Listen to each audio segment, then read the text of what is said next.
I didn't hear a scream. That's the part that haunts me. There was no scream because she didn't slip. I saw the reflection in the glass of the trail map. My brother's hand flat against my pregnant wife's back. One hard, calculated shove. I watched Ivy's body fold over the railing and plummet 40 feet into the freezing river below.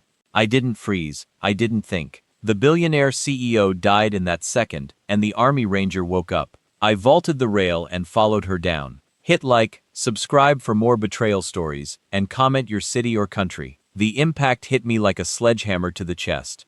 The water was black, freezing, and violent. It punched the air out of my lungs instantly, spinning me around in a chaotic vortex of bubbles and darkness. The cold was agonizing, like 1,000 knives stabbing my skin at once. But my mind was crystal clear. Find her or die trying. I kicked hard, fighting the churning current that was trying to drag me downstream toward the rapids. My boots felt like lead weights dragging me under, but I ignored the burning in my muscles. I scanned the murky gloom, searching for the pale yellow of Ivy's summer dress. There, a shadow drifting 20 feet away, sinking fast. I swam with everything I had, my arms cut through the water, fueled by a level of adrenaline I hadn't felt since my last deployment in Syria. I reached her, grabbing her waist. She was limp, terrifyingly limp. I pulled her against me, shielding her stomach, shielding my unborn son as I kicked toward the surface. My lungs were screaming for air. My vision was spotting with black dots. We broke the surface with a violent splash. I gasped, sucking in jagged breaths of air, but Ivy didn't make a sound. Her head lolled back against my shoulder, her beautiful face pale and waxy, her lips turning blue. I got you. I choked out, fighting the river's pull. I got you, Ivy. Don't you quit on me. I dragged us toward the muddy riverbank, my boots slipping on the slime-covered rocks.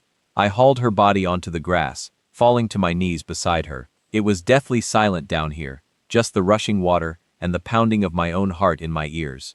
I checked her pulse. Nothing. No, I growled. No, no, no. I tilted her head back, pinched her nose, and breathed air into her lungs. 1 breath, 2 breaths. Then I moved to her chest. Push, push, push. Come on, I yelled, my voice cracking. Fight, Ivy, fight. From high above on the bridge, I heard them. Hunter. Oh my God, Hunter. It was Dominic, my brother, my business partner, the man who had been the best man at my wedding. His voice was laced with panic. Perfect theatrical panic. I'm calling 911. Dominic screamed down. Hold on. We saw her slip. We're coming down. Slip. The word made my blood run colder than the river. I didn't look up. I couldn't. If I looked at him right now, I would kill him. I would climb back up that ravine and tear him apart with my bare hands. And right now, Ivy needed a medic, not a murderer. I kept pumping her chest. Stay focused, Ranger. The mission isn't over. Suddenly, Ivy's body jerked. She convulsed, vomiting river water onto the grass. She gasped, a horrible rattling sound sucking in air like a drowning woman. That's it, I whispered, pulling her shivering body into my arms, wrapping her tight to share whatever body heat I had left. I'm here. I'm right here. Her eyes fluttered open. They were wide, blown with terror. She grabbed my wet shirt, her knuckles turning white. She looked past me, her eyes darting up toward the bridge structure looming overhead. She wheezed, her voice barely audible over the river. He pushed. I pressed my lips to her forehead. Shoo, save your strength. Hunter, Dominic, I know, I whispered into her ear, my voice dropping to a lethal, low register. I know, baby, I saw him. She started to sob, her body shaking violently from shock and hypothermia. My baby is the baby. The baby is strong like you. I lied. I didn't know. I had no idea if my son had survived the impact. The thought made a dark red rage swell inside me, threatening to take over. I heard scrambling on the rocks behind us. Dominic and his wife Morgan came sliding down the embankment, mud staining their expensive hiking clothes. Oh, thank God! Morgan shrieked, rushing toward us. She fell to her knees, reaching for Ivy's hand. Ivy! Ivy! Can you hear me? You just stumbled. I saw your heel catch on the route. I watched Morgan closely. Her hands were shaking. Her eyes were too wide. She was trying too hard. She was terrified. Not that Ivy was hurt, but that Ivy was alive. I looked at Dominic. He was standing back a few feet, breathing hard. His eyes weren't on Ivy. They were on me. He was assessing the threat. He was checking to see if I bought the story. This was the moment. The most dangerous moment of my life. If I accused them now, it was my word against theirs, 2 against 1. They would say I was hysterical, grieving, hallucinating from the shock. They would lawyer up. They would bury the truth. No. A ranger doesn't fire until he has a confirmed target and a clean line of sight. I pulled Ivy closer, shielding her from Morgan's touch. I looked up at my brother. I forced my face to crumble. I forced the tears to come. I let the ranger disappear and the broken husband take the stage. She fell. I choked out, my voice trembling. I couldn't grab her fast enough. I saw Dominic's shoulders drop half an inch. The tension left his jaw. He bought it. It was an accident. Hunter, Dominic said, stepping forward and putting a heavy hand on my wet shoulder. A terrible freak accident. But you saved her. You're a hero. A hero. I looked at his hand on my shoulder. The same hand that had just tried to murder my family. Yeah, I whispered, staring at the dirt. An accident. Sirens wailed in the distance. The ambulance was coming. They thought they had won. They thought they had scared her into silence, or that the trauma would scramble her memory. They thought I was just the dumb muscle who signed the checks while they ran the family empire. But as the paramedics loaded my weeping, broken wife onto the stretcher, I made a silent vow. I wasn't going to sue them. I wasn't going to yell. I was going to hunt them. I climbed into the back of the ambulance, holding Ivy's freezing hand. As the doors slammed shut, blocking out my brother's fake concerned face, I felt a shift in the air. The war hadn't ended in the Middle East. It had just followed me home. The fluorescent lights in the ICU burned my eyes, but I didn't blink. I hadn't blinked in 3 hours. I sat in the plastic chair next to Ivy's hospital bed, watching the monitors. Her heartbeat was steady but weak. The baby's heartbeat was even fainter, a tiny stubborn rhythm that refused to quit. The doctor had been blunt. The next 48 hours are critical. The fall caused internal bleeding. We stabilized her, but the trauma to the fetus. We won't know the full extent until we can run more tests. I nodded like I understood, like I was just another terrified husband waiting for good news. But I wasn't waiting, I was planning. My phone buzzed. A text from Dominic, still at the hospital. Morgan and I are grabbing you some food. Hang in there, brother, she's a fighter. I stared at the message. Every word was poison wrapped in sympathy. I typed back slowly. Thanks, I'm not hungry, just want to be here when she wakes up. His reply came fast. Understood, we're praying for you both. Praying. The man who tried to murder my wife was praying. I deleted the thread and opened a different app, one that didn't exist in any app store. It was a piece of software my old platoon buddy Victor had designed for counterintelligence ops. It cost more than most people's cars, but when you had billions, money was just a tool. Earlier, when Dominic had hugged me at the bridge, his performance of brotherly concern, I had lifted his phone from his jacket pocket for exactly 27 seconds. Long enough to plug in a data transfer cable disguised as a charging wire. Long enough to clone everything. Now, sitting in this sterile hospital room, I had full access to his texts, emails, calls, and location. I scrolled through the messages, my jaw tightening with every line. There was a thread from 2 weeks ago between Dominic and Morgan.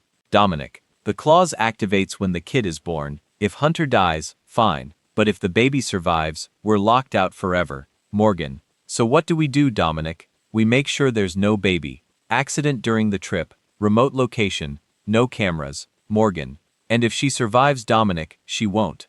And even if she does, she'll be too traumatized to remember. Hunter will be a mess. We'll help him through it. Take over the company while he grieves. By the time he figures it out, we'll own everything. I read it twice, then I screenshot it and sent it to an encrypted cloud only I could access. They had planned this. They had researched the bridge. They had checked the weather. They had timed it perfectly. My fingers tightened around the phone until the screen protector cracked. A soft knock on the door broke my focus. I slipped the phone into my jacket and looked up. She stepped inside, holding a coffee cup and wearing the face of a concerned sister-in-law. Her eyes were red-rimmed like she had been crying. She was good, I'd give her that. Hunter, she said softly, setting the coffee on the table beside me. You need to rest. You've been here all night. I'm fine, I said flatly. She sat down in the chair across from me, folding her hands in her lap. The police came by our house this morning. They asked some questions about what happened. I didn't move. What did you tell them? The truth, she said, meeting my eyes. That Ivy lost her footing. That you jumped in after her. That it all happened so fast. Yeah, I said, my voice hollow. It happened fast. Morgan leaned forward, lowering her voice. Hunter, I know you're in shock, but you have to accept that this was just a horrible accident. Blaming yourself won't bring back. I'm not blaming myself, I interrupted, my tone ice cold. She blinked. Then who? I'm not blaming anyone, Morgan, I said, forcing a tired smile. I'm just grateful she's alive. Morgan studied me for a long moment, searching my face for cracks. Finally, she nodded. Good. Because Dominic has been a wreck. He feels responsible. He thinks he should have caught her. Tell him it's not his fault, I said slowly, each word deliberate. Tell him I don't blame him for anything. Yet the last word hung in the air for just a second too long. Morgan's smile faltered. She stood quickly. I'll let you rest, she said, backing toward the door. Call if you need anything. The moment she left, I pulled out my phone again. I opened the security app one had installed on Ivy's room. I had placed 3 hidden cameras, one in the smoke detector, one in the wall clock, one in the air vent. I also had an ex-military security contractor named Eliza, stationed in the hallway disguised as a nurse. No one was getting near my wife without me knowing. I checked the live feed. Dominic and Morgan were in the hospital cafeteria, whispering urgently. I turned up the audio using the directional mic I had planted in Morgan's purse. He's acting weird, Morgan hissed. He's too calm. He's in shock, Dominic replied. He doesn't suspect anything. Are you sure? Because the way he looked at me. Morgan, relax. The cops ruled it an accident. The hospital staff thinks it's a miracle she survived. Hunter's a billionaire, not a detective. He'll grieve, we'll console him, and in 6 months we'll be running his empire. Morgan hesitated. And if she wakes up and remembers, Dominic's voice dropped lower, then we'll handle it. I turned off the feed. My hands were shaking, not from fear, but from the sheer effort it took not to walk down to that cafeteria and end this right now. But that wasn't the Ranger way. You didn't rush the target, you set the trap. You let them think they were safe, and then you closed the noose. I looked at Ivy's pale face, her chest rising and falling with the help of oxygen. I reached out and gently brushed a strand of hair from her forehead. I'm going to make them pay, I whispered. I promise you, they're not going to see it coming. My phone buzzed again. This time it was Victor. Package delivered. Check your car. I stood, kissed Ivy's hand, and walked out of the room. Eliza, my undercover security, gave me a subtle nod as I passed. I took the elevator down to the parking garage. Inside my truck, hidden under the spare tire compartment, was a black duffel bag. I unzipped it. Inside were 3 things: a Glock 19, a tactical folder full of financial records, and a burner laptop. I opened the laptop. Victor had done his job. He had hacked into Dominic's offshore accounts, his shell companies, his falsified tax returns.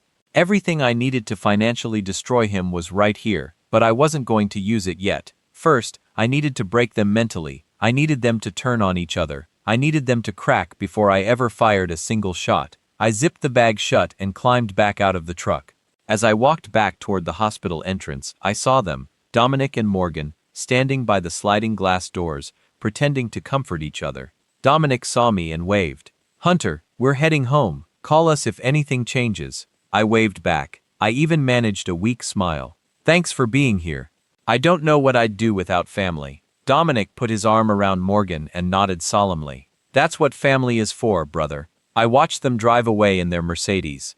I watched until their tail lights disappeared around the corner. Then I pulled out my phone and sent a single text to Victor. Phase 2. Let's make them paranoid. His reply was instant. Copy that. The haunting begins tonight. I walked back inside, my face blank, my heart a block of ice. They thought they had won. They thought the hard part was over. They had no idea the Ranger was already inside their walls. I barely slept that night. Every time my eyes started to close in that stiff hospital chair, a different image snapped me awake. Dominic's hand on Ivy's back, the way her body disappeared over the railing, the way Morgan had immediately had a story ready. By sunrise, the world outside Ivy's window was a dull gray. Machines hummed softly. Her face looked a little less ghostly, but she was still deep under. The baby's monitor printed a fragile little heartbeat that made my chest ache. A nurse came in, checked vitals, and glanced at me. You should go home, sir, she said gently. Shower, eat, we'll call if there's any change. I nodded like I was finally giving in. Yeah, I said quietly. Maybe a couple hours. I kissed Ivy's hand, whispered a promise only she and I would ever hear, then walked out. Eliza caught my eye in the hallway and gave me a small nod. Everything quiet, no suspicious visitors for now. Outside, the air was crisp, carrying that faint, damp smell from yesterday's storm. I slid behind the wheel of my truck, but I didn't start it right away. Instead, I pulled out my phone and opened a live feed. Victor had already done his work. On my screen, I saw Dominic's living room camera, hijacked from his own security system. It was 6:13 a.m. Morgan was sitting on the couch in one of Dominic's hoodies, hugging her knees, eyes puffy and wide. The smart speakers in the corner lit up blue. A soft sound began to drift through the house, a slow, gentle melody. I recognized it instantly. It was Ivy's favorite lullaby, the one she played in the nursery we'd just finished painting, a simple tune that used to make her smile. Now in Dominic's mansion, it sounded like a ghost. Morgan jerked her head up. "Dom," she whispered. "Do you hear that?" Dominic walked in from the kitchen, coffee mug in hand, frown already forming. "Hear what?" The music grew louder. He froze. What the hell? He grabbed his phone, tapped at the screen, trying to shut off the system. Victor's code ignored him. The lights dimmed on their own. The song kept playing. Morgan was shaking. "Turn it off, Dominic. Turn it off. Turn it off." I watched him slam his mug down hard enough to crack the handle. The speakers cut to silence. Then, just for 3 seconds, Victor played another sound over the system, splashing water. A single gasp. Then nothing. Morgan covered her ears and screamed. I closed the feed and started the engine. That was enough for today, just a seed, just enough to make them jump at shadows while I did the real work. I didn't drive home, I drove back to the bridge. The state park was mostly empty this early, just a couple of cars in the lot, mist still hanging over the river like a low cloud. My ribs ached from the impact. My muscles were tight from a night in that chair, none of it mattered. I walked the trail alone, hands in my jacket pockets, every footstep bringing back pieces of yesterday in brutal clarity, the scrape of Ivy's laugh, the weight of Dominic's arm around my shoulders, the way Morgan had said, "You guys go ahead. I'll take a picture." I reached the wooden railing and stopped. From here, the drop looked even worse. Jagged rocks, churning water, no easy way out. A perfect accident. I forced myself to breathe slow, to look at this place the way I used to look at enemy compounds overseas, without emotion, just angles and facts. I crouched near the spot where Ivy went over. The wood was scuffed, fresh marks in the grain that didn't match the older weathered grooves. I ran my fingers over them, then scanned the ground around the base of the post. People think crime scenes are clean when the cops leave. They're not. They're just tired. A glint in the wet dirt near the support beam caught my eye. I reached down, pinched it between 2 fingers and pulled it free. A tiny cracked piece of plastic and metal. The remains of a SIM card. I turned it over in my palm. A slow, familiar burn starting in my gut. If someone had panicked, pulled the phone apart, tried to ditch evidence over the side, and missed, this is what it would look like. There was mud wedged into the grooves. I wrapped it carefully in a tissue and slid it into an inner pocket. Victor could coax a ghost back to life from less than this. Still crouched, I traced the line of the railing with my eyes, remembering that flash, Dominic's reflection in the map glass, his hand on Ivy's back, the push. I stood and walked along the bridge a few yards, checking the posts, the screws, the angles. I pulled out my phone, opened the camera, and took a slow, sweeping video. Top, sides, path, and the drop below. Not because the cops missed it, but because I might miss something my software wouldn't. On my way back toward the parking lot, a park ranger in a green jacket stepped out from behind a truck. "Morning," he said, giving me a cautious nod. "You the husband?" For half a beat my training kicked in. Scan, evaluate, classify threat. Then I saw the kindness in his eyes, the way he shifted his weight like he wasn't sure if he should say more. "Yeah," I said quietly. "I'm Hunter." "Name's Grant," he replied. "I was on shift when the call came in yesterday. Saw the rescue report. Most folks don't walk away from a fall like that." "She barely did," I said. "Doctor says it's a miracle." He hesitated, then lowered his voice. "Look, I'm not trying to make this worse for you, but I walked the scene after the paramedics left. Just habit. Been doing this job 20 years. I studied his face. "You see something?" Grant glanced at the empty trail, then back at me. "The official report says she slipped, lost her footing, but the scuff marks on the rail. The pattern didn't look like a trip to me. Looked more like impact, like somebody's weight was driven into it." My jaw tightened. You tell that to the cops? He nodded. They thanked me, wrote it down, still marked it. No foul play suspected. You got money, right? Yeah, I said slowly. People with money don't like messy stories, he said. They like clean accidents, sympathy headlines, lawsuits that never happen. I held his gaze.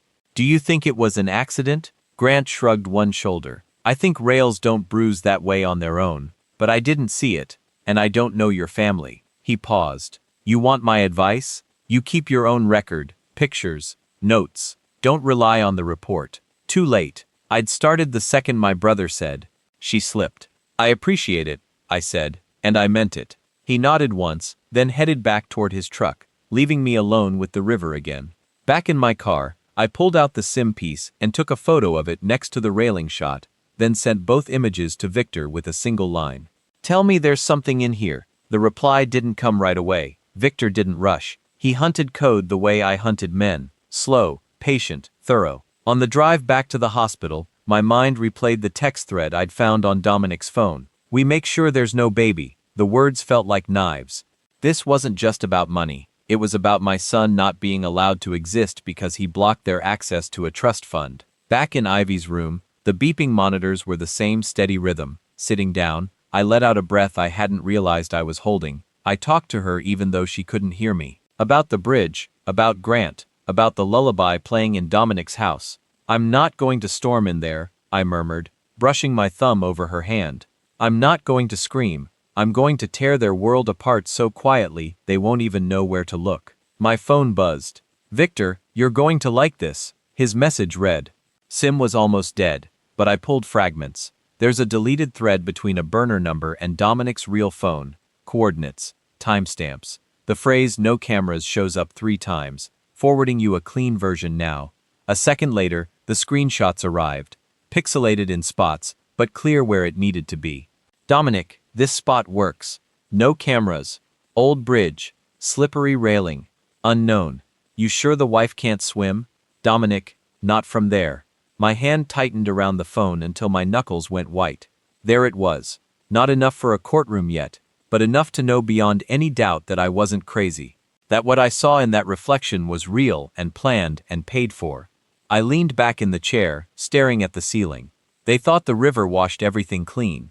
Instead, it had spit up a piece of metal the size of a fingernail, and that was going to be the first crack in their perfect story. I looked back at Ivy at the faint rise and fall of her chest. You hang on, I whispered. I'm building the case. And while I do, my phone buzzed one more time. Victor again. By the way, Morgan just unplugged every speaker in the house. Dominic's yelling at her. One audio. I smiled for the first time in 36 hours. It felt wrong and right at the same time. Yeah, I texted back. Turn it up. If I was going to bring them down, I needed 2 things. Proof and pressure. I had the first piece of proof in my pocket. The pressure was just getting started. The audio crackled in my earbud, a live feed from Victor's hack. I sat in the dim light of Ivy's room, the steady beep of her heart monitor, a grim metronome to the chaos unfolding in my brother's mansion. It was a glitch, Morgan. Dominic's voice was sharp, cutting. You're being hysterical. Smart homes get bugs. I'll call the tech guys tomorrow. A glitch doesn't play her song. Morgan shrieked back, her voice thin and ragged with terror. It doesn't make the sound of splashing water. That wasn't a bug, Dominic. That was a warning. It's her. She's here. She's haunting us. I watched them on my phone screen. Dominic was pacing his vast minimalist living room, running a hand through his perfectly styled hair. Morgan was huddled on the floor, her back against the sofa, looking at the unplugged speakers as if they were coffins. Ghosts aren't real, Dominic snapped, his patience gone. But bankruptcy is. I have a company to take over. I don't have time for your childish fantasies. Pull yourself together. He stormed out of the room, leaving Morgan alone with her fear. I leaned back in the hospital chair, a cold, empty satisfaction settling in my chest. The first crack in their alliance. He saw a technical problem. She saw a supernatural threat. They weren't a team anymore. They were 2 guilty people locked in a house that was quickly becoming their prison. For the next 2 days, I maintained my vigil. I ate when the nurses reminded me, slept in 30-minute bursts, and held Ivy's unresponsive hand, telling her about our future, about the son we were going to raise. I described his room, the little wooden airplane I'd hung from the ceiling, the books we would read to him. I spoke to her as if she were just resting, but every few hours, I would send Victor a new instruction. At 2 a.m., the thermostat in Dominic's house would drop to a chilling 55 degrees, making the air feel damp and heavy like the riverbank. When Morgan tried to watch her favorite reality show, the channel would randomly flip to a documentary about bridge collapses. The smart fridge, which usually displayed their grocery list, would flicker, and for a single second display a message, "I'm cold." Morgan was unraveling. I watched her through the cameras. She stopped sleeping. She refused to be in a room alone. She started talking to herself, whispering apologies to the empty air. Dominic's initial annoyance morphed into contempt. He started staying out later, leaving her to face the ghosts by herself. He thought he was escaping. He had no idea he was just walking into the next phase of my plan. On the third night, the doctor came in with a small, cautious smile. "Her brain activity is showing slight improvement," he said. "It's not a lot, Hunter, but it's a step. She's fighting." That was all I needed to hear. Ivy was fighting now. It was time to escalate my own fight. I sent a text to Victor. Time to send the package. The next afternoon, a sleek black courier van pulled up to Dominic and Morgan's gate. A man in a crisp uniform delivered a small flat box wrapped in plain brown paper. No return address. I watched on the camera as Morgan stared at it, her face pale. "Don't touch it," she whispered when Dominic walked in. "It's from her." Dominic rolled his eyes. "For God's sake, Morgan, it's probably a condolence gift from a business associate." He ripped the paper off impatiently. Inside was a simple black photo frame. He turned it over and then he froze. Even through the low-resolution camera, I saw the color drain from his face. His arrogance evaporated, replaced by a raw, primal fear that was far more satisfying than Morgan's supernatural terror. He dropped the frame on the marble floor. It didn't break. Morgan crept closer. "What is it? What's wrong?" He didn't answer. He just stared at the picture lying face up. It was a beautiful photo, one of the last ones I ever took of Ivy. It was her on the bridge just minutes before she fell. She was laughing, her face turned toward the sun, her hand resting on her pregnant belly. But that wasn't what Dominic was staring at. He was staring at the reflection in her sunglasses. It was a perfect tiny image captured by the high-resolution lens of my phone. In the dark curve of her sunglasses, you could see me looking at the trail map, and just behind her, you could see him, Dominic. His hand was outstretched, not in a clumsy attempt to catch her, but flat against her back, fingers spread, ready to push. It wasn't courtroom proof, it wasn't a confession, it was a message. It was a single silent photograph that said, "I saw you." Morgan finally knelt and picked it up. She gasped, her hand flying to her mouth. The ghost she had imagined was terrifying, but this was worse. This was real. "Who took this?" she breathed, her voice trembling. "Who sent this?" Dominic didn't look at her. He looked directly at the hidden camera in the smoke detector, as if he could feel my eyes on him. The fear on his face was gone, replaced by a cold, calculating fury. He finally understood. The glitches weren't random. The music wasn't a ghost. This was an attack. "He knows," Dominic whispered, his voice barely audible. "Hunter knows." He snatched the photo from Morgan's hand, his eyes wild. "What did you do? Did you talk? Did you leave something at the bridge? I knew you were the weak link." "I didn't do anything," she cried, backing away as he advanced on her. "It wasn't me." I turned off the feet. The psychological warfare was over. They were no longer afraid of a ghost story. They were afraid of a living witness. The first shot had been fired, not with a gun, but with a piece of photo paper, and it had hit its target perfectly. I looked at Ivy, sleeping peacefully, oblivious to the war I was waging in her name. "They're scared now, baby," I whispered, stroking her hand. "And scared people make mistakes." I pulled out my phone and sent one more message to Victor. Time to go public. The haunting was over. The hunt was just beginning. Time to go public didn't mean cops or press. Not yet. It meant stepping back into the world Dominic thought he controlled, and lighting a match right in the center of it. 2 weeks after the fall, the invitations went out. A charity gala, black tie, downtown hotel ballroom. Theme, an evening of hope, honoring Ivy's strength. I saw the digital flyer when it hit my inbox along with a message from Dominic. "We want to honor her fight, brother. All proceeds go to maternal health charities. You should say a few words if you're up for it." He was unbelievable. He tried to murder my wife and unborn child, then slapped her face on a fundraiser to polish his halo. I stared at the screen for a long time, feeling that familiar cold rage. Then I typed back, "She'd like that. I'll be there." The night of the gala, I left the hospital for the first time in a suit. Ivy was still out, but stable. Her vitals had evened out. The doctors talked about promising signs. I kissed her forehead, whispered, "I'll be right back," and walked out before I changed my mind. Eliza met me at the elevator, no longer in scrubs. Tonight, she wore a simple black dress and a discreet earpiece. "You sure you want to do this?" she asked. "I don't want to," I said. "I need to," she nodded once. "Victor's got the media feed ready. Files you sent are loaded. One button and the whole room sees what we want them to see." We rode down in silence. The hotel ballroom looked like every other fundraiser I'd ever sponsored.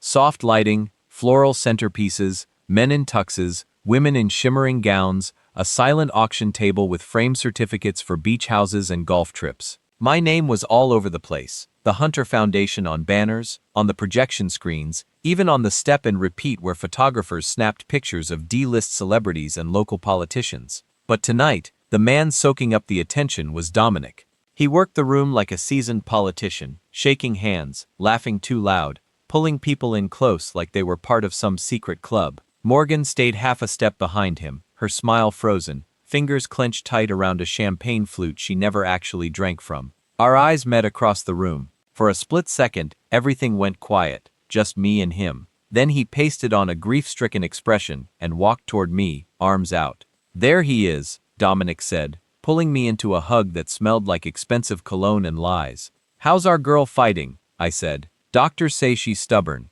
He clapped my shoulder. "That's Ivy. Always was tougher than both of us." "Yeah," I said. "Always was." People circled us, offering condolences, saying variations of the same empty line. "If there's anything we can do," I nodded. "Thank them." Played my part. The grieving, exhausted husband who was grateful for the show of support. On stage, a string quartet played something soft and forgettable. Morgan eventually drifted over dark circles under expertly done makeup. "You look better," she said carefully. "More rested." "That's because I'm not the one waking up at 3 a.m. hearing music that isn't there," I said lightly. Her eyes widened. For half a second, she looked like she might drop the glass. I smiled like it was a joke and moved past them to the bar. Victor's voice crackled quietly in my ear. "AV booth is ours. Tech guy took the cash and went on an early smoke break. Whenever you're ready." There was a schedule inside each program. Welcome speech, video tribute to Ivy auction. Then a keynote by Dominic about resilience in the face of tragedy. I finished my drink just enough to look normal, not enough to dull me, then slipped through a side door as the lights dimmed and the MC took the stage. "Ladies and gentlemen, thank you for joining us tonight as we honor the courage and strength of Ivy." Backstage, the hotel's AV booth was a cramped space with cables, soundboards, and a guy in a rumpled shirt who nodded at me like we'd never met because we hadn't. But Victor had wired his brain and wallet well in advance. "You're Hunter, right?" the guy muttered. "Got your updated file? Said to swap it in before the tribute video." "Appreciate it," I said. He stepped out to take a call. Exactly as planned. Alone, I slid a thumb drive into the control laptop. The main screen showed a pause slideshow, Ivy smiling, Ivy at our wedding, Ivy holding blueprints for the women's shelter we were funding. I minimized it and opened Victor's file. A single 3-minute video sat there labeled with the same name as the tribute. "Last chance to back out." Victor's text popped up on my phone. I stared at the file thumbnail at my reflection in the dark window of the booth. "No," I typed back. "Play it." I walked out just as the MC said, "And now a short video celebrating Ivy's light." The house lights dimmed further. Conversations quieted. All eyes turned toward the towering screens around the room. The first image that appeared was Ivy laughing in our kitchen, flower on her nose. People smiled, some even clapped softly. The next clip was her at a charity build, hair in a messy bun, hammer in hand. The room melted, bathed in warm nostalgia. Then the screen flickered. One by one, the lights around the ballroom adjusted, Victor dimming them just a bit more, pushing people's focus into the glow of the video. The next frame appeared. Text messages. Huge crisp white-on-black bubbles filling the screen. "Dominic, the clause activates when the kid is born. If Hunter dies, fine. But if the baby survives, we're locked out forever."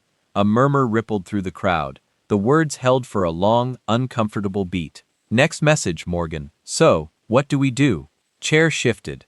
Someone laughed nervously, thinking it was some kind of dark joke. Then Dominic, we make sure there's no baby accident during the trip. Remote location, no cameras. The room went dead quiet. You could hear the ice settling in glasses. I didn't look at Dominic. I watched the crowd instead. Faces turned toward our table, toward him. Confusion, then realization, then something worse. Revulsion on the screen. More messages rolled. She won't. And even if she does, she'll be too traumatized to remember. Hunter will be a mess. We'll help him through it. Take over the company while he grieves. The final line sat there, huge and undeniable. I finally turned. Dominic was on his feet, pale as the tablecloth, staring at the screen like he could will it to shut off. His jaw worked, but no sound came out. Morgan had both hands over her mouth. Tears streamed down her face. Not dramatic, not staged. Pure animal panic. Someone at a nearby table whispered too loud. Is that real? Another voice. Those are their names. Then the screen shifted again. The photo, the same one I'd mailed him. Ivy on the bridge. The wind in her hair. Sunglasses shiny and dark. The image zoomed slowly like a heartbeat closing in. Closer, closer, until the only thing on the 20-foot screen was the reflection in her lenses. Me, the trail map, and behind her, clear enough for every person in that room to see. Dominic, hand out, braced on her back in a way no one could mistake as trying to catch her. The ballroom felt like a courtroom suddenly, without a judge, without a jury foreman, just 200 witnesses holding their breath. The video cut to black. Silence. Then the house lights came up a notch, revealing every expression, every turned head. The MC stammered into the mic. I'm so sorry. We seem to be having some. I stepped onto the edge of the stage and took the microphone from his hand. My voice sounded calmer than I felt. That wasn't a glitch, I said. You all just saw exactly what it looked like when my brother and his wife planned to murder my family for money. A few people gasped outright. Someone at the back said, Jesus Christ. Dominic finally snapped out of his shock. Hunter, he said, forcing a brittle smile. I don't know what sick joke this is, but those messages are obviously fake, deep fakes, or they were pulled from your phone, I said, cutting him off. Clone the night Ivy went off that bridge. I swung back to him. I let the silence work on him, on them. I didn't come here to beg for sympathy, I continued. I came here to let every investor, every board member, every charity partner know who you've actually been dealing with. Security hovered near the walls, unsure who they were supposed to remove. Dominic's charm cracked. The smooth, apologetic mask slid, and something mean and sharp flashed through. You have no proof any of that is real, he snapped. Anyone can then sue me, I said publicly. Make this bigger, put it all under oath. A nervous, disbelieving laugh burst from someone. They quickly shut up. Morgan stood up so fast her chair toppled. Dominic, she whispered, voice shaking. Tell them it's fake. He didn't answer her. He was staring at me like he wanted to rip my throat out. I stepped back, handed the mic to the stunned MC, and walked off the stage. Behind me, the room erupted into noise, shouting, questions, phones being pulled out, cameras filming everything. I didn't look back. Eliza fell in beside me near the exit, expression flat, professional. That was a nuke, she said quietly. It was a warning shot, I replied. The nuke comes next. My phone buzzed as we stepped into the cool night air. A new text from an unknown number. We need to talk alone. You went too far tonight. It was from Morgan. The text from Morgan glowed on my screen. We need to talk alone. You went too far tonight. I didn't reply. Not immediately. A response gives power. Silence creates doubt. I let her stew for an hour while I drove back to the hospital. Eliza stayed in the lobby, blending in with the night shift. While I went up to Ivy's room, the quiet beep of the machines felt louder tonight. The adrenaline from the gala was fading, replaced by a heavy, cold exhaustion. I sat by her bed, tracing the 4-line tape to her hand. I hit them hard tonight, Ivy, I whispered. Dominic looked like a cornered animal. But the scary thing, he didn't look sorry, just angry. My phone buzzed again. Morgan, please. He's losing it. He thinks I gave you the messages. You have to tell him I didn't. I smiled, but it didn't reach my eyes. This was the fracture point. I typed back. Meet me. Old Industrial Park off Route 9, Warehouse 4, 1 hour. Come alone or the deal is off. She didn't ask what deal. She was desperate enough to assume there was one. 40 minutes later, I was parked in the shadows of the abandoned textile factory my father had bought decades ago and never developed. Rain had started to fall, a light, miserable drizzle that slicked the cracked pavement. Headlights cut through the dark. A silver Audi Morgan's car. She parked 3 spots away, killed the engine, and sat there for a long minute. She was terrified. Good. When she finally stepped out, she looked small. The polished, arrogant woman from the gala was gone. Her hair was wet, her coat pulled tight, her eyes darting around the empty lot like she expected a sniper. I got out of my truck, leaving the door open, the interior light casting a long shadow. "Did you bring a wire?" I asked, voice low. "No." She held up her hands, shivering. "I swear, Hunter, you have to stop this. Dominic is tearing the house apart looking for bugs. He hit me tonight. He actually hit me because he thinks I'm the one who leaked those texts." I leaned against my truck, crossing my arms. "Why would he think that?" "Because I'm the only one he sent them to," she cried. "He deleted them from his phone immediately. He thinks I kept screenshots as leverage." "Smart man," I said. "I didn't," she sobbed. "I was loyal to him. I did everything he asked." Loyal. I stepped closer, letting my anger simmer just below the surface. "You watched him push my pregnant wife off a bridge. Morgan, you stood there and helped him invent a story about a slip. That's not loyalty. That's being an accomplice to attempted murder." She flinched. I was scared. "He said it was the only way to save the company. He said a lot of things." I interrupted, like how he'd take care of you. How you'd both be rich. How I'd never find out. I pulled a manila envelope from my jacket pocket. "Do you know what this is?" She shook her head, eyes locked on the packet. "It's a draft of a plea deal." I lied smoothly. "My lawyers drew it up. Full immunity for testifying against Dominic. You walk away. No prison time. Maybe even a little start over fund." Her hand twitched toward it. "You would do that." "I don't care about you, Morgan," I said coldly. "I want him. He's the architect. You're just the pawn." I held the envelope out, but when she reached for it, I pulled it back. "But I need something first." "What?" she whispered. "Proof that he wasn't just jealous," I said. "Proof that he knew something about the baby. Something about the trust fund." She froze. Her eyes widened, and for the first time, I saw a flicker of genuine, deep-seated guilt. Not fear, guilt. "Hey, you made me get the medical records," she stammered. "From the clinic before you even announced the pregnancy. What records the genetic testing?" she said, her voice barely a breath. "He wanted to know if the baby was healthy because if the baby had issues, the trust wouldn't vest the same way. But the baby was fine. Perfect. That's why he had to." She trailed off, realizing what she'd just admitted. She had confirmed the motive. Premeditated. Cold-blooded. "Okay," I said, handing her the envelope. "Take this. Read it. Don't sign it yet. Just show it to him." "Show him." She looked at me like I was insane. "He'll kill me." "No," I said. "Tell him I offered it to you. Tell him you turned it down because you're loyal. Tell him I'm desperate and trying to flip you." "Why?" "Because I said, opening my truck door, it will make him trust you again. And when he trusts you, he gets careless. That's when you get me the rest of what I need." She clutched the envelope to her chest, rain plastering her hair to her face. "And if I do, you promise I walk." I promise, I lied. I watched her drive away, tail lights fading into the rain. The second she was gone, I pulled out my phone. "Did you get that?" Victor's voice came through clear. "Every word. Audio is crisp. Video from the dashcam is decent too." "Send the photos to Dominic now," Victor asked. "She's still driving." "Exactly," I said. "Send them now." I imagine the scene. Dominic pacing in his office, bottle of scotch in hand. His phone buzzes. An anonymous number. He opens it.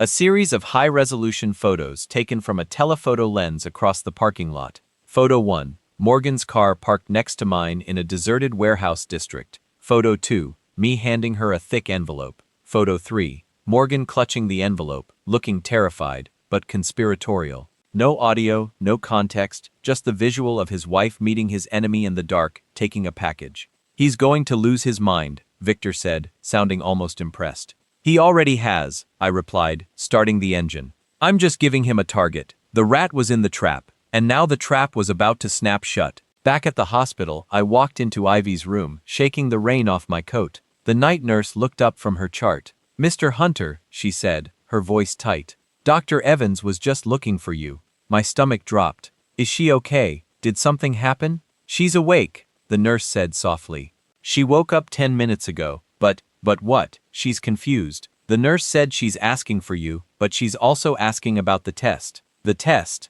I frowned. What test? The paternity test? A voice said from the doorway. I turned. Dr. Evans stood there holding a clipboard, looking grave. We ran routine blood work when she was admitted, he said. Standard procedure for trauma in pregnancy. But we found a flag in her file, a request for a DNA comparison that was processed through a private lab 3 months ago. I never ordered a DNA test, I said. We know, the doctor said quietly. The request didn't come from you. It came from a D. Hunter, Dominic. And the results? I asked, my throat dry. The baby is yours, Hunter. 100%, Dr. Evans said. But the test also screened for hereditary markers, rare ones. He stepped closer. Your brother wasn't just checking paternity. He was checking for a specific genetic anomaly, one that runs in your family, one that, according to your father's will, would disqualify an heir from controlling the voting shares of the company. The world tilted on its axis. It wasn't just about the baby surviving. It was about proving the baby was unfit, and when the test came back clean, when it proved my son was perfect, Dominic realized he couldn't disqualify him legally. So, he had to disqualify him permanently. I looked past the doctor into the room where Ivy was stirring.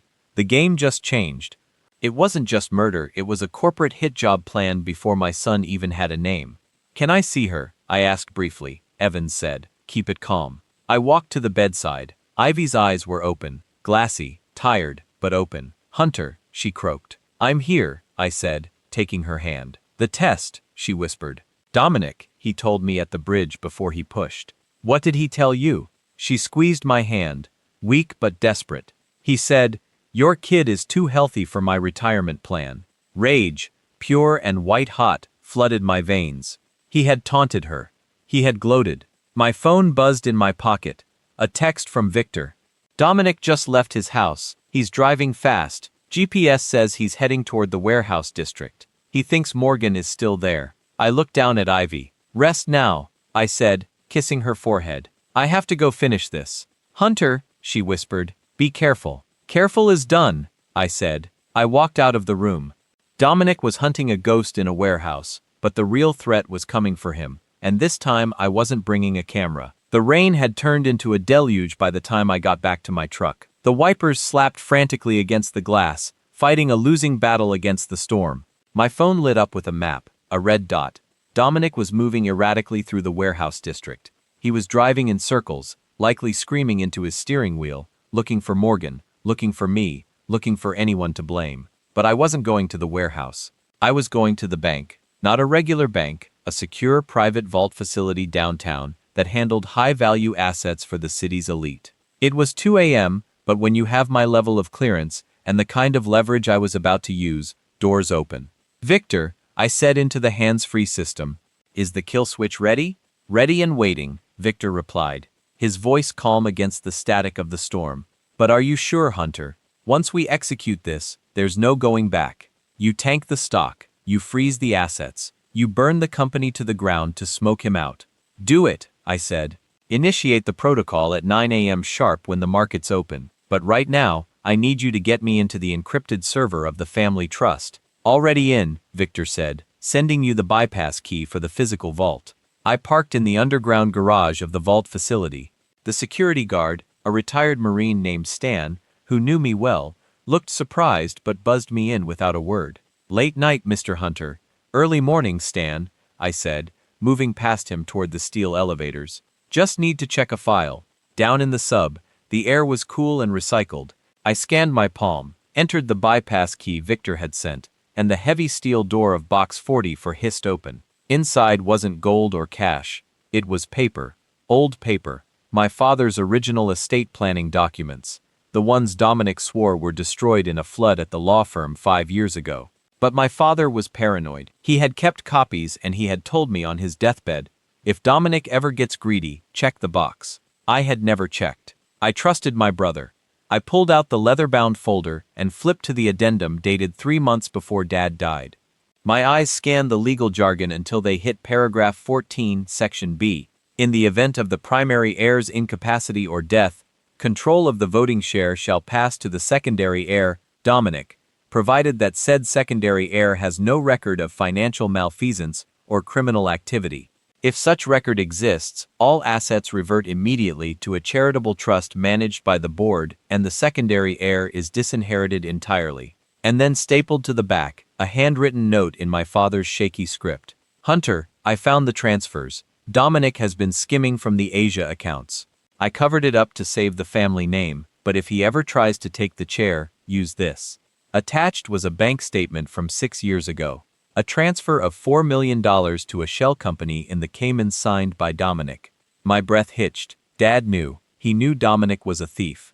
He had protected him, but he had left me the weapon to stop him. Dominic wasn't just killing Ivy and the baby for the future money. He was killing them because if I ever audited the books, which I would have done when the baby was born to set up the new trust, I would have found the old theft. He wasn't just greedy, he was desperate. He had been living on borrowed time for years. I took a photo of the documents. Victor, I said, voice hard. Change of plans. We don't wait for the market to open. We trigger the criminal activity clause in the trust bylaws. Now that will lock him out of everything. Victor said his credit cards, his house access, his car, even his company email. He'll be a ghost in the system. Exactly, I said. Make him a ghost.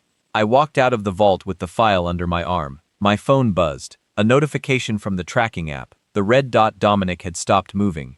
He was parked on the bridge. The bridge. My blood ran cold. Victor, I snapped. Where is Morgan? Her phone is stationary, Victor said, at her sister's place in the suburbs. Why? Because Dominic isn't at the warehouse anymore. He's at the bridge. Why would he go back there? To destroy evidence? To relive the crime? 4. A terrifying thought hit me. I dialed the hospital.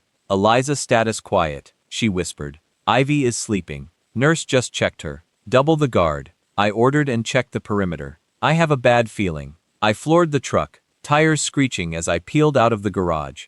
The rain hammered the roof like bullets. I drove like a madman, running red lights, heading for the bridge. When I arrived, the scene was desolate. Just the rain, the dark river, and a single car parked near the trail entrance. Dominic's Porsche engine running, driver's door open, but Dominic wasn't there. I grabbed the flashlight from my glove box and my Glock from under the seat. I moved toward the trail, weapon drawn, scanning the darkness. Dominic! I yelled over the roar of the wind. Nothing. I reached the bridge, the spot where Ivy fell. There was something taped to the railing, a plastic bag flapping in the wind. I approached it cautiously, checking for tripwires for ambush points. The ranger in me was screaming trap, but the brother in me needed to know. I ripped the bag open. Inside was a phone, a burner. It rang the second I touched it. I answered. Where are you? I growled. You think you're so smart, Hunter? Dominic's voice slurred. He was drunk or manic or both, sending me pictures of my wife, turning her against me. She turned herself when she realized you were a monster. I said, it's over, Dom. I have the papers. Dad's papers. You're done. You're broke. He laughed. A wet, ugly sound. I'm not broke yet, little brother. I still have one asset left to trade. You have nothing, I said. Don't I? There was a shuffling sound on the line, then a muffled whimpering. Say hello to Uncle Hunter, Dominic whispered. My heart stopped. Who is that? I demanded. You thought you had the hospital locked down, Dominic said. You thought your little security girl was enough. But you forgot one thing, Hunter. I built that wing of the hospital. I have the blueprints. I know the service tunnels. If you touch her, I snarled, my vision tunneling. Oh, I'm not at the hospital, Dominic said breezily. I learned my lesson. Direct confrontation is messy, so I went for leverage. Who do you have? The one person who can make you surrender, he said. The one person Ivy loves more than you. The whimpering came again. A female voice. Older Hunter. Help me. It was Martha, Ivy's mother. She lived 2 hours away. He must have grabbed her hours ago while I was playing games with Morgan. He had been 2 steps ahead while I was celebrating my victory. Let her go, Dominic, I said, my voice shaking with fury. This is between us. It is, he agreed. And we're going to finish it. Meet me where it started, Hunter. But not on the bridge. Under it, the old maintenance platform.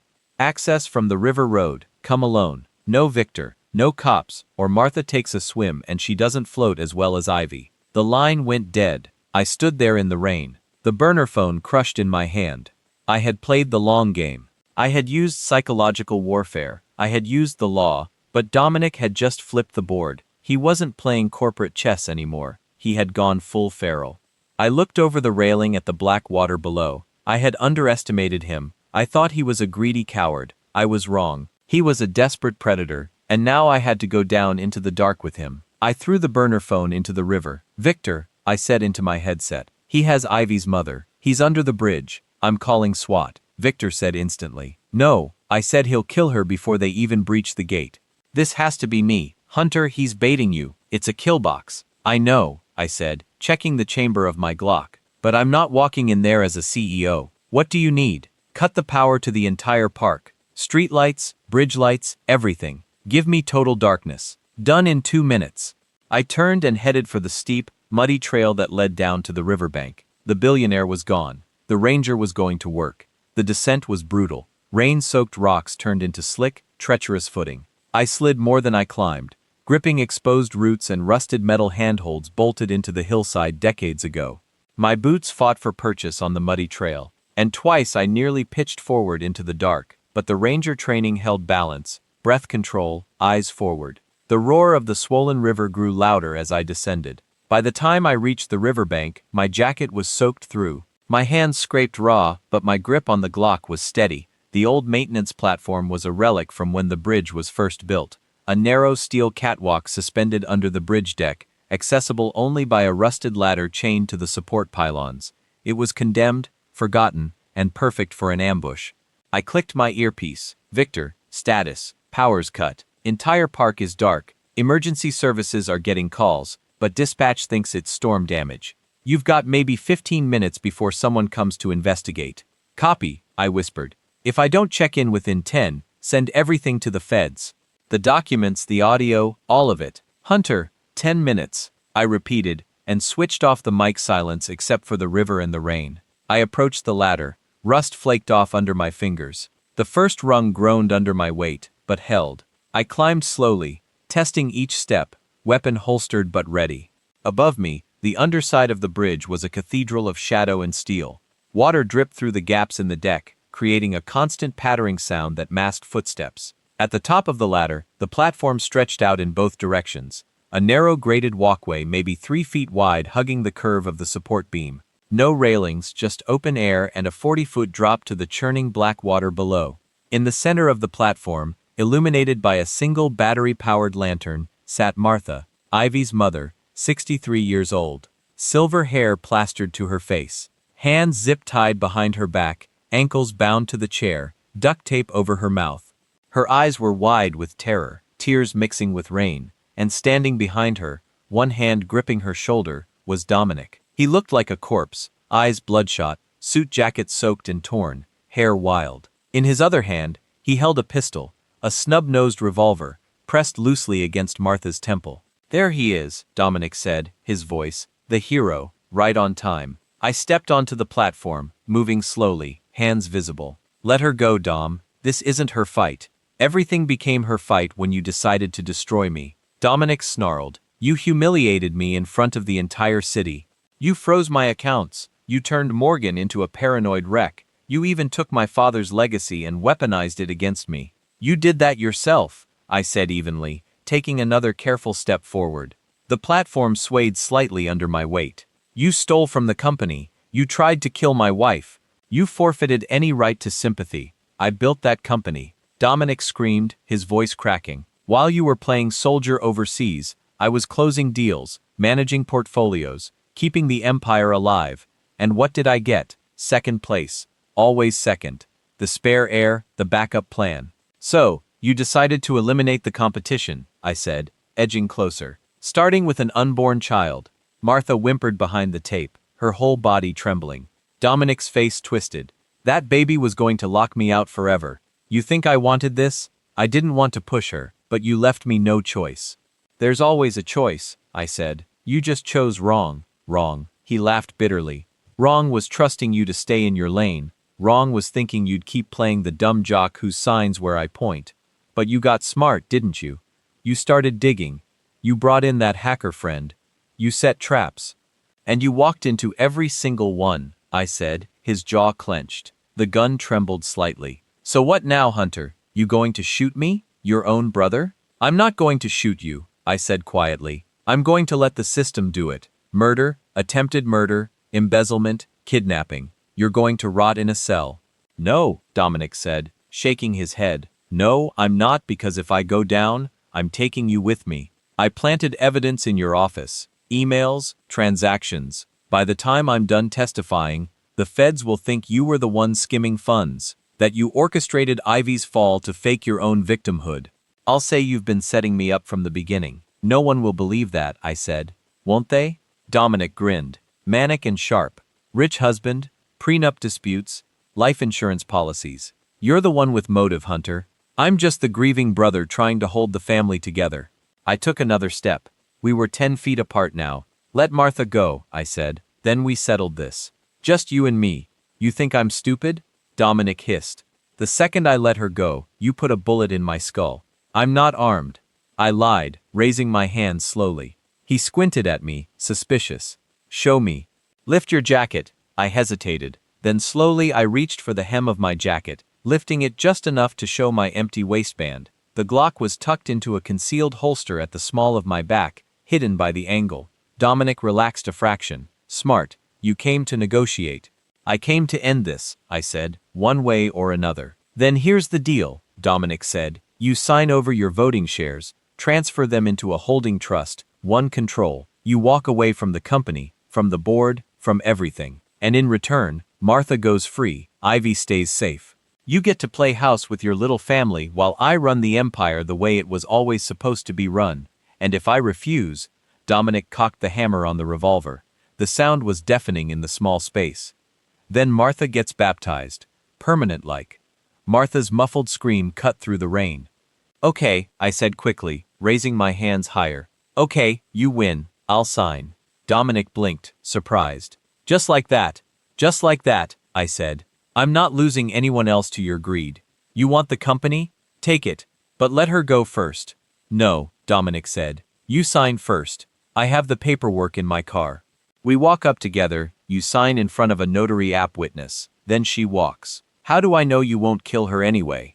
You don't, Dominic said simply, but it's the only offer on the table. I stared at him at the desperation in his eyes, at the way his finger twitched on the trigger. He meant it. He would kill her, but he had made one critical mistake. He assumed I came alone. Victor, I whispered into the dead mic, knowing he couldn't hear me, but needing to sell the illusion. Green light. Dominic frowned. What did you just? The platform shuddered violently, not from the wind. From a precisely placed shaped charge Victor had rigged to the support beam 2 days ago, back when we first identified this location as a potential choke point. The explosion was small, more concussive than destructive, but it rocked the catwalk hard enough to throw Dominic off balance. He stumbled backward, the gun swinging away from Martha's head. I moved 3 strides, fast, low. I tackled him at the waist, driving him backward into the steel railing. The revolver went off, a deafening crack, the bullet ricocheting off metal somewhere above us. We hit the deck hard, grappling. Dominic was stronger than I expected, fueled by adrenaline and rage. He drove a knee into my ribs, knocking the wind out of me, but I was trained for close quarters combat. I trapped his wrist, twisted, and slammed his gun hand into the grated floor once, twice, until the revolver clattered away into the darkness.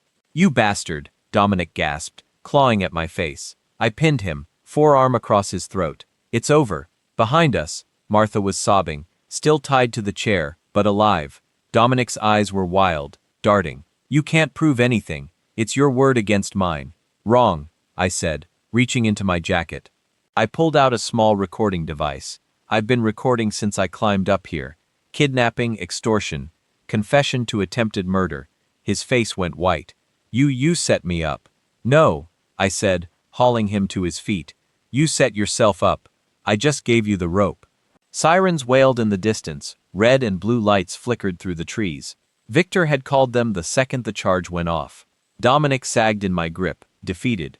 They're going to destroy you too. You know, the board, the investors, they'll never trust you again. I don't care, I said. I'm not doing this for the company. I'm doing this for my family. Police flooded the platform minutes later, cutting Martha free, cuffing Dominic, reading him his rights. I stepped back, letting them work, my hands shaking as the adrenaline finally crashed. One of the officers approached me. "Mr. Hunter, we'll need a statement later," I said hoarsely. "I need to get back to the hospital." "Understood, sir. We'll send someone over." I climbed back up the ladder, every muscle screaming, and walked to my truck. My phone buzzed. A text from the hospital. "Ivy is asking for you. She's fully awake, vitals are strong, the baby is stable." I sat in the driver's seat, rain hammering the roof, and let out a breath I'd been holding for weeks. Dominic was in custody, Martha was safe, Ivy was awake. But as I started the engine and pulled onto the dark road, I knew this wasn't over. There was still one more move to make. One final reckoning because Morgan was still out there, and she had just lost her leverage. The hospital was quiet when I arrived. That eerie 4 a.m. stillness, where even the fluorescent lights seemed dimmed by exhaustion.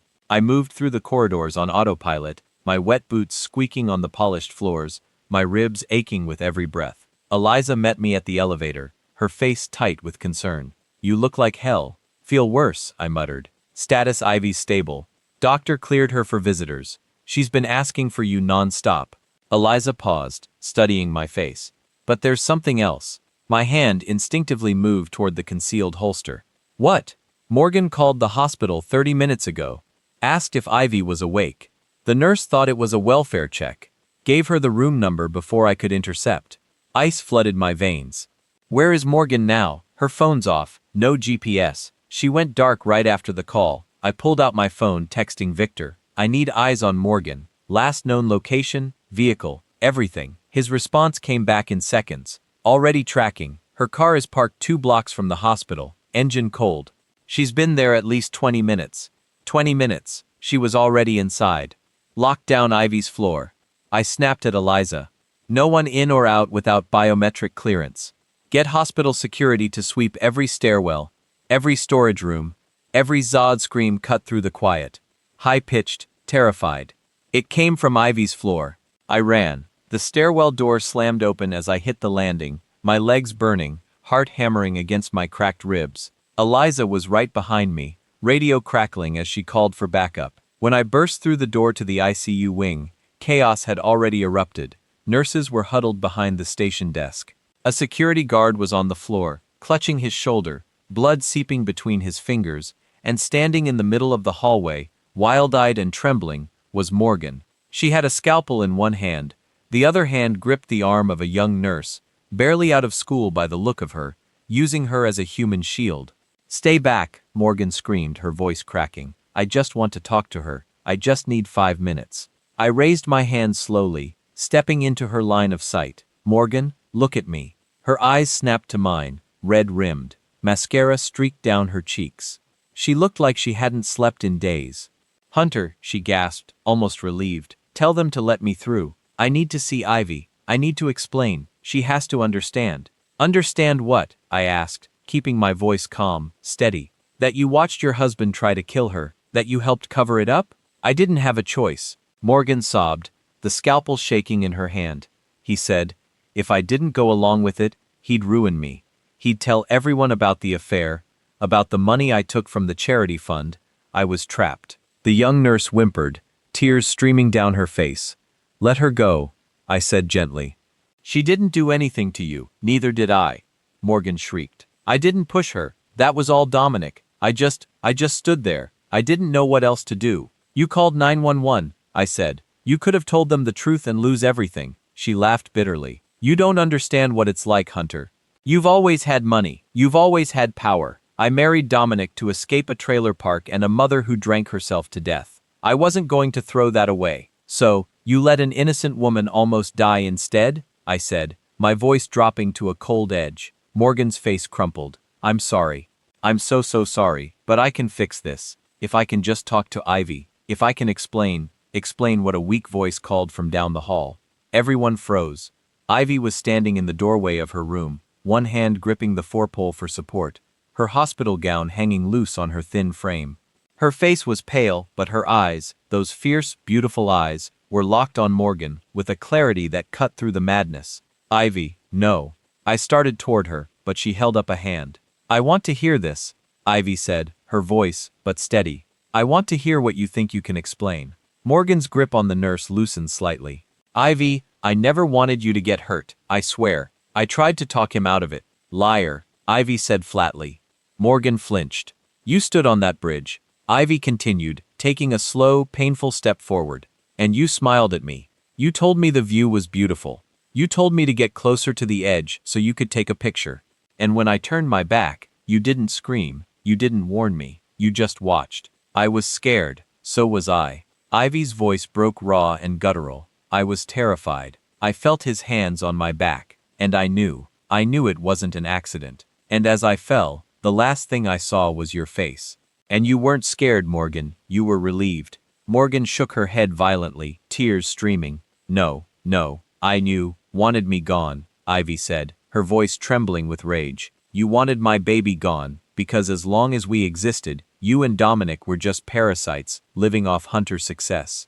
But with us dead, you'd finally matter. That's not true, Morgan screamed. Then why are you here? Ivy asked. Why are you holding a scalpel? Why are you threatening innocent people? Morgan's mouth opened, but no sound came out. Because you're scared, Ivy said softly.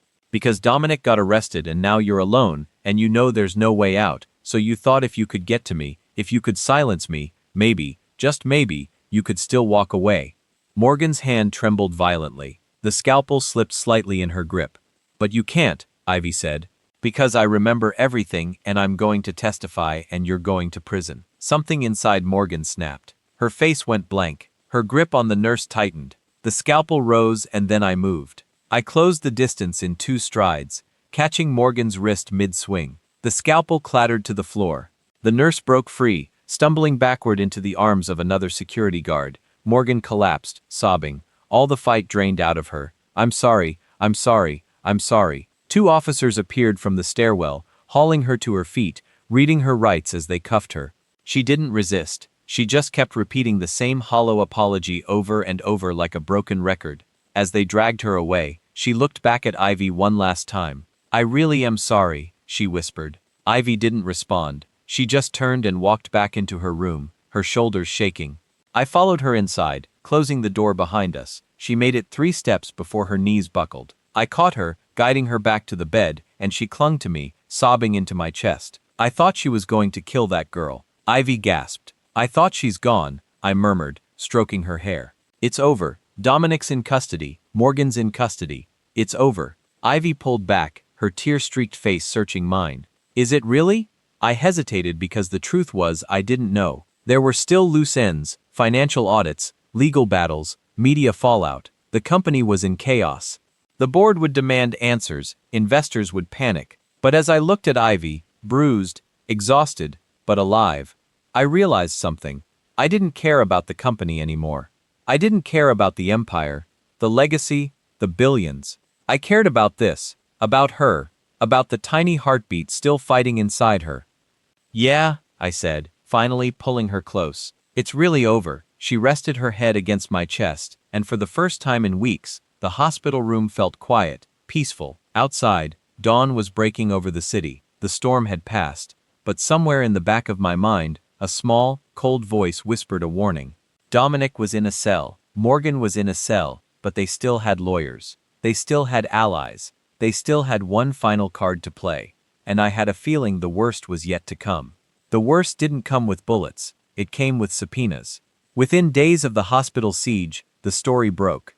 Not the sanitized version Dominic had always controlled, but the raw, ugly one: attempted murder, inheritance, fraud, embezzlement, a pregnant woman shoved off a state park bridge by her own brother-in-law.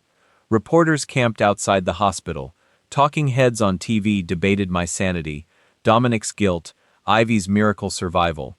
Some people thought I was a hero. Others thought I was a billionaire spinning a revenge narrative. The only opinions that actually mattered were suits and carried case files. Prosecutor Natalie Rhodes met us in a quiet conference room off the ICU a week after Morgan was arrested. She had sharp eyes, calm hands, and zero interest in flattery. You understand, she said, sliding a folder across the table. This case is strong, but not bulletproof. No pun intended.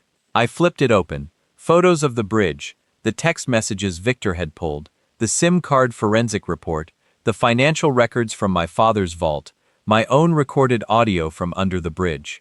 And Ivy? I asked. Her testimony. Natalie glanced through the one-way glass at the woman sleeping in the hospital bed next door. Her memory returning is a gift. Her recollection of Dominic's words on the bridge. That's powerful. But the defense will attack it. Trauma, morphine, suggestibility. They'll say she's repeating what you want her to remember. I'm not putting words in her mouth, I said quietly. I know, Natalie said, but their job is to make the jury doubt that. Our job is to make them feel it in their bones anyway. And Morgan Ivy's voice was weak but steady from the bed. What happens to her? Natalie didn't sugarcoat it. Right now, she's charged as a co-conspirator, but she's also terrified and angry at Dominic. If she flips, she could be our best witness. If she doesn't, she's another target to dismantle on cross. Ivy stared at the ceiling. Let her flip. I turned to her. After everything she didn't push me, Ivy said, eyes filling. She didn't save me either, but if her talking puts him away forever, let her talk. Natalie nodded. I'll offer her a deal. Reduced time in exchange for full cooperation, and no surprises on the stand. She looked between us.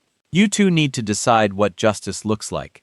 Prison is a given. How loud, how public, how scorched earth this gets. That's on us. I don't care if people think I'm a saint or a monster. I said I care that he can't touch my family again. Good, Natalie said, because he's coming for you in court hard. She wasn't exaggerating. 3 months later, we walked into a packed courtroom that smelled like old wood and stale coffee, and Dominic turned to look at me like I was a stranger he'd once nodded to at a country club. Jail had stripped away the polish. His suit was county-ish issue gray. His hair was grown out and uneven, but the arrogance was still there, coiled behind his eyes. Judge Preston sat high on the bench, expression carved from stone. The jury, 12 tired people who hadn't asked for this, watched everything like they were afraid to blink and miss the moment that decided our fate. Ivy sat beside me at the plaintiff's table, a supportive brace under her loose blouse, one hand resting on the small swell of her belly. Our baby had hung on. Every ultrasound was a quiet miracle. Dominic's lawyer, a smooth tan man named Kyle, stood to give his opening statement. This case, Kyle began, pacing slowly, is not about a monster and a hero. It's about a tragedy twisted into a weapon. 2 brothers, one successful, one more successful. Old resentments. A dangerous rainy bridge. An accident nobody wanted. Rebranded as attempted murder when grief curdled into rage. He painted Dominic as the loyal sibling, the numbers guy who kept my empire running while I chased thrills overseas. He called Ivy's fall a freak misstep. The SIM card unreliable. The texts easily fabricated. And Mr. Hunter, Kyle said, turning toward me, is not just a grieving husband. He is a man with billions on the line. A man who benefits from removing his brother from the succession picture entirely. Natalie, let him talk. Let him spin. Then she stood. Ladies and gentlemen, she said, you're going to hear a lot of words in this courtroom. I'm going to ask you to remember one thing when it all starts to blur. Gravity doesn't lie. She clicked a remote. The big monitor on the wall lit up with the photo. I knew too well. My wife on the bridge laughing, sunglasses reflecting the world behind her. We all know what a fall from this height looks like. Natalie said, we've seen the rescue reports. We've heard the park ranger's testimony. You don't lightly bump someone into a 40-foot drop. You drive them. The image zoomed in. Ivy's sunglasses filled the screen. Then the tiny reflection, me with the trail map, Dominic behind her, hand flat on her back. You'll hear how this photo was taken seconds before she went over, Natalie said quietly. You'll hear from digital forensics about how it hasn't been altered, and you'll have to ask yourselves, does this look like a man trying to catch his sister-in-law, or a man lining up the shot? Dominic shifted in his chair. We called witnesses. Grant the park ranger who spoke about the rail marks. Victor who walked the jury through the recovered texts and SIM data in plain language. Martha whose voice shook as she described the chair on the maintenance platform and the gun at her head. But the day Ivy took the stand, the room changed. She walked slowly, carefully, one hand unconsciously protective over her stomach. Sworn in, seated, the microphone adjusted. Natalie approached her gently. Can you tell the jury in your own words what you remember from that day on the bridge? Ivy glanced at me, then back at the jurors. It was supposed to be a family day, she said. I was happy. I was scared about the baby, but happy. Dominic was joking around. Morgan wanted pictures. They kept telling me to stand closer to the edge so the shot would be epic. Her voice wavered. She took a breath. I remember turning to look at the water, she continued. I put my hand on my belly. I was about to say something to my son, and then I felt pressure between my shoulder blades.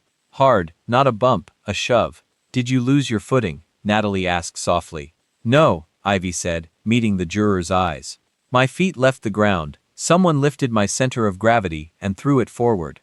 I knew before I even started to fall that I wasn't slipping. I was being pushed. Did you see who pushed you? Yes. Ivy's jaw clenched. As I went over, I turned my head. I saw Dominic's face. He was smiling. You could have heard a pin drop. And while you were in the water, do you remember anything he said? Natalie asked. Ivy swallowed. When Hunter pulled me out, I looked up. Dominic was leaning over the rail. He thought I couldn't hear him. He said, "Guess your kid was too healthy for my retirement plan after all." Gasps rippled through the courtroom. Kyle objected. Of course, hearsay, misremembered trauma, but Judge Preston overruled. The jury may consider the statement as alleged, he said. Wait, not admissibility. Then it was Kyle's turn. He tried to pick her apart, suggested the drugs had clouded her memory, that Hunter had filled in blanks over weeks at her bedside, that she was under emotional pressure to support my version of events. Mrs. Hunter, Kay said, voice low and sympathetic. Isn't it possible that what you feel happened is different from what actually occurred given the trauma, the coma, they know? Ivy cut in, her voice suddenly hard as steel. What you're asking is if I'm confused about whether my child was almost murdered. I'm not. I felt his hands. I heard his words. I know the difference between a brother-in-law and a killer. Kyle flinched. The jury watched her like she was the only person in the room. When Morgan took the stand next, it wasn't dramatic. It was pathetic. She cried. She wiped her nose. She admitted the texts. She admitted knowing the plan. She admitted saying nothing. I thought he wouldn't really do it, she whispered. I thought it would scare her that he'd change his mind at the last second. By the time I realized he wasn't, it was too late. Who came up with the idea of using the bridge? Natalie asked. Dominic, Morgan said, voice cracking. He researched places with no cameras. He timed the weather. He told me once she's gone, Hunter will fall apart. We'll be there to pick up the pieces. And the maintenance platform incident with Martha. Morgan squeezed her eyes shut. He said if Hunter didn't back off, he'd finish the job from underneath. I didn't know he really took her there until the news. By the time she stepped down, Dominic's defense was hanging by a thread. Still, Kyle dragged the trial out. Motions, objections, attempts to discredit Victor's tech work to suggest the shaped charge under the bridge made me the dangerous one. Judge Preston shut down the worst of it, but every day in that room was another knife twist.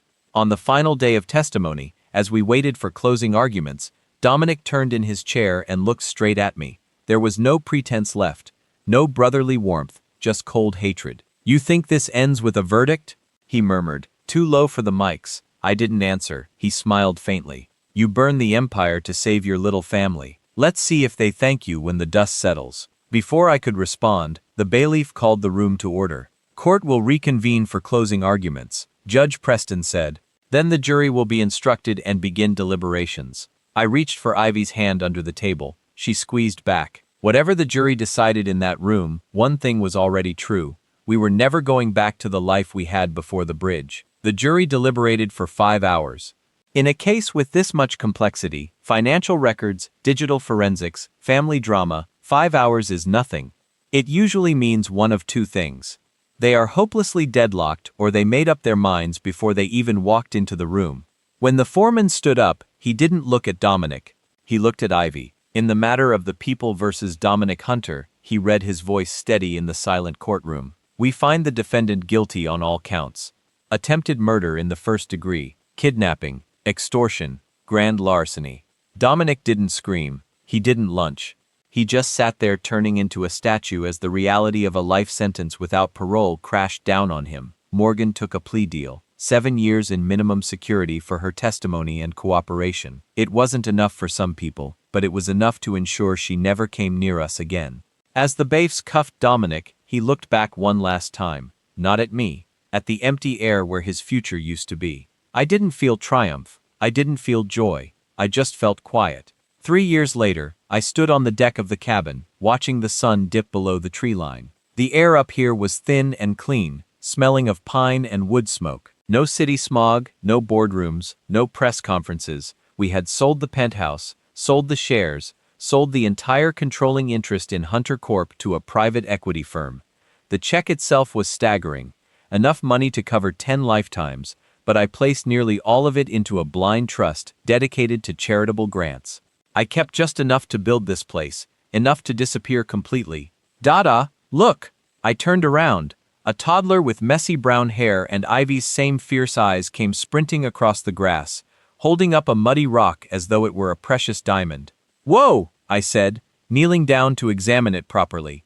"That's a serious rock, Leo. Did you dig that up all by yourself?" "Yes." Leo beamed with pride. "For Mama. She's going to love it," I told him, lifting him into my arms. He was everything. He had a small scar on his knee from a fall the day before, an obsession with blueberries, and a genuine terror of thunderstorms. But he was here. He was alive. Doctors had once worried about lasting effects from the trauma he'd experienced, from being deprived of oxygen in the water. Leo had defied every single one of those predictions. He was stubborn, just like his mother. Ivy stepped out onto the porch, drying her hands on a dish towel. She looked completely different now. The dark circles under her eyes had vanished entirely. She wore simple jeans and a flannel shirt, her hair falling loose around her shoulders. She no longer resembled a billionaire's wife. She simply looked like herself again. "Dinner's almost ready," she called out, smiling as Leo squirmed to get down and show off his muddy treasure. "Oh wow, thank you, sweetheart. That one definitely earns a spot on the collection shelf." She kissed the top of his head and sent him running back toward his pile of dirt. She came over and stood beside me at the porch railing. "You doing okay?" she asked gently. "Yeah," I said, and for the first time in years, I actually meant it completely. "I was just thinking about the bridge." She tensed slightly at that. "We rarely brought it up." "What about it?" "Just thinking about how quickly a life can completely change," I said. "One moment you're studying a trail map, and the next you're underwater, and then somehow you end up here." Ivy rested her head against my shoulder. "We're not here just because we survived, Hunter. We're here because you fought for it." "We both fought," I corrected gently. "Maybe," she whispered. "But you made sure we actually won." The nightmares still visited occasionally. I'd wake up drenched in sweat, hearing the splash, seeing Dominic's face flash through my mind. But they were becoming rarer, spaced further apart each time. The quiet of the mountains helped more than I expected. I looked down at my own hands. These same hands had once signed billion-dollar contracts. They had held a gun to a man's head beneath a bridge. They had pulled a drowning woman out of a river. Now they built tree houses. They chopped firewood. They held my wife close. It felt like a fair trade. My phone buzzed from inside on the kitchen counter. I let it go unanswered. Probably just Victor with his monthly check-in. He was running his own cybersecurity company these days, keeping a watchful eye on things for us from a safe distance. Last update I'd gotten, Dominic remained locked away in a maximum security facility in Nevada, still filing appeals claiming ineffective legal counsel, all of them getting dismissed. He spent his days buried in the prison library, poring over law books, searching for a loophole that simply didn't exist. He was still desperately trying to control a world that had already moved on without him. Morgan had sent a letter once from prison, another apology, another plea for forgiveness. I burned it in the fireplace without ever opening it. Forgiveness belongs to people who make honest mistakes, not to people who make calculated plans to kill you. "Hunter!" Ivy nudged me gently, Earth to Ranger. I smiled and pulled her closer. "Sorry, just drifting for a second." "Well, drift on back," she said. "Leo wants you to push him on the swing before dinner." "On it," I said. I walked down the porch steps into the yard, where Leo was already waiting eagerly by the tire swing hanging from the old oak tree. "Higher, Dad, higher!" he squealed with delight as I pushed him. I watched him soar upward toward the darkening sky, laughing without a hint of fear. He knew nothing about the bridge, nothing about the uncle who had wanted him dead, nothing about trust funds or courtrooms or any of it. All he knew was that he was safe, and that, in the end, was the only legacy that truly mattered. The sun finally slipped behind the mountain peaks, painting the sky in soft purples and golds as the first stars began appearing. I wasn't Hunter the CEO anymore. I wasn't even Hunter the Ranger anymore. I was simply a man pushing his son on a swing, with a woman on the porch who loved him completely, and a boy who would never have to wonder whether his father would be there to catch him if he fell. I caught the swing gently on its backward arc, slowing it to a stop. "All right, buddy," I said. "Dinner time." Leo hopped down and slipped his small warm hand into mine. "Dad," he asked, looking up at me curiously, "are we staying here forever?" I glanced back toward the cabin, toward Ivy waving from the doorway, toward this small piece of peace we had carved out from the wreckage of everything that came before.